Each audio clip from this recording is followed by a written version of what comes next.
Hey everyone, I hope that you're all doing well, that your families and loved ones are safe and well. I just wanted to check in now that we have finished Unit 2 and we're moving on to Unit 3 this week. I really enjoyed reading your timeline entries and your journal entries that thought about the kind of ongoing legacies of the colonial era in Latin America, even as independence movements came into formation and were successful by about 1830. So where we're at is by about 1830 in most areas of Latin America, rather than having viceroyalties under the control of the Spanish government, the Spanish Empire, instead we had individual republics or new nations. And those new nations were trying to figure out what kind of footing to be upon in order to become part of the world scene. As we've talked about a little bit, many of them tried to emulate Europe and the United States in terms of politics and economics, but for a variety of reasons, that wasn't as easy as I just made it sound. Um, Many of those nations had been devastated by war during the independence era. Their economies had been wrecked, and they owed great debts to European powers like France or England.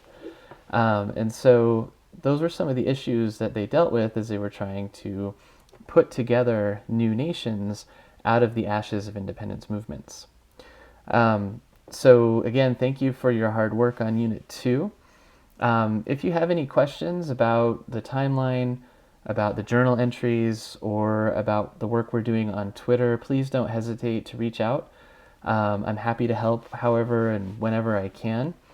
Um, Oftentimes, I post like a screencast after Unit 2 to demonstrate some of the things that need to be fixed about our timeline entries, but this time around, I didn't see any need for that in terms of the technical, posting your work to Tiki everybody seems to be doing a great job of getting their work up there and also posting your Word document or similar to Blackboard. So great job with all of that.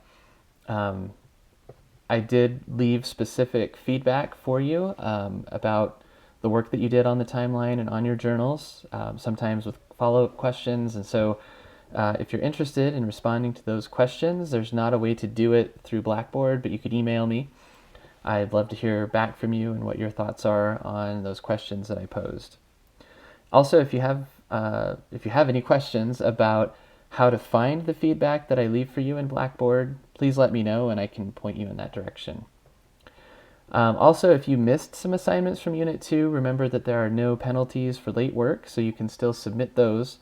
My suggestion is to complete the assignments that are coming due for Unit 3 before going back and catching things up.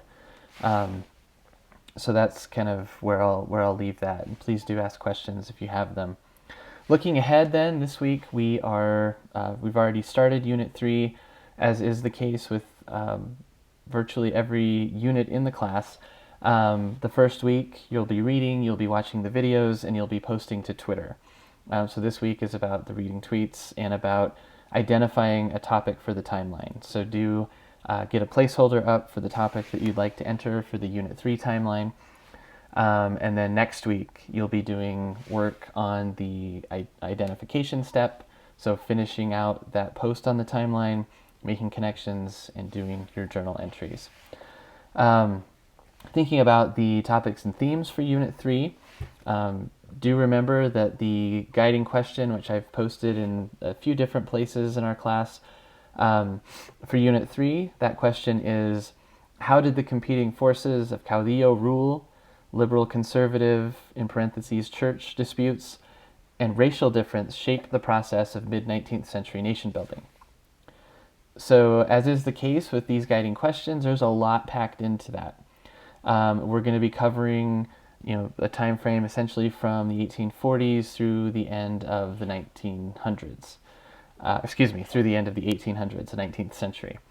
And so we're going to be thinking about that issue that I just raised about the kind of rocky footing that many Latin American nations got off on, or started off on, I should say, and what became of that. So why did these guys called caudillos come to power in the 1830s and 1840s?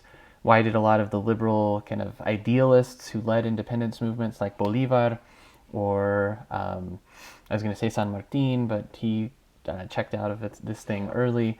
Or as we have in Mexico, we had figureheads of independence like Hidalgo and Morelos, but the people who actually succeeded in bringing independence were far more conservative in their goals. People like Iturbide and then Santa Anna, who we'll read more about.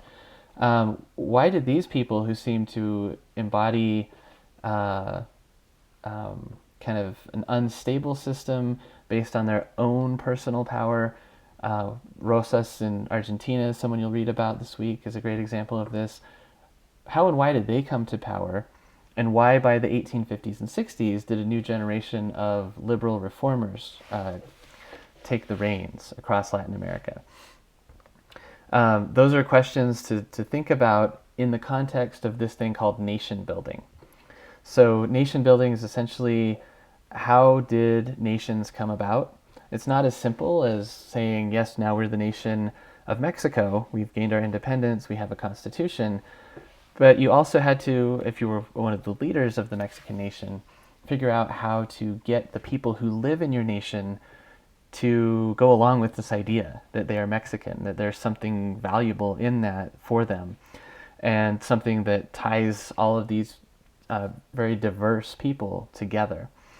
Racial ideas that came about through some new scientific reasoning by the mid to late 1800s influenced the shape that nation building takes in Latin America. And so I wanted to point you to the Wood and Alexander book for a couple of things. We're reading chapters 4 through 6 this week.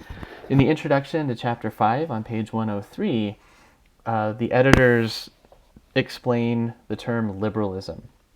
And so please read that carefully, because 19th century liberalism, to be a liberal then, meant something very different than what it means to be liberal in the current political landscape of the United States. It had a very historically specific, I should say, meaning and place-based meaning. So what did this mean in the context of Latin America in the 19th century? And then in chapter 6 in Wood and Alexander, that's where you'll be thinking about this concept of scientific racism. So what was it about kind of the world structure of nation states and the efforts of elites in Latin America to improve their economies and to kind of chase after the wealth of Europe and the United States? What led them to adhere to really racist ideas based in what we would call today pseudoscience? So at the time, they were thought of as scientific ideas that supported very racist conclusions about the ways that human beings relate to each other, and the superiority of people with white skin, essentially. Why would people in Latin America buy into that? Because they did for a time. And as we'll see, there were very important exceptions to that rule, people who pushed back. So how did they push back, and how were they able to kind of change that influence of scientific racism from the turn of the 20th century going forward? So again, those are things to think about as you think about the guiding question. Use that concept of nation building as sort of the focus of your answers to that question as you work on this unit. And let me know if there's anything I can do to help as you continue.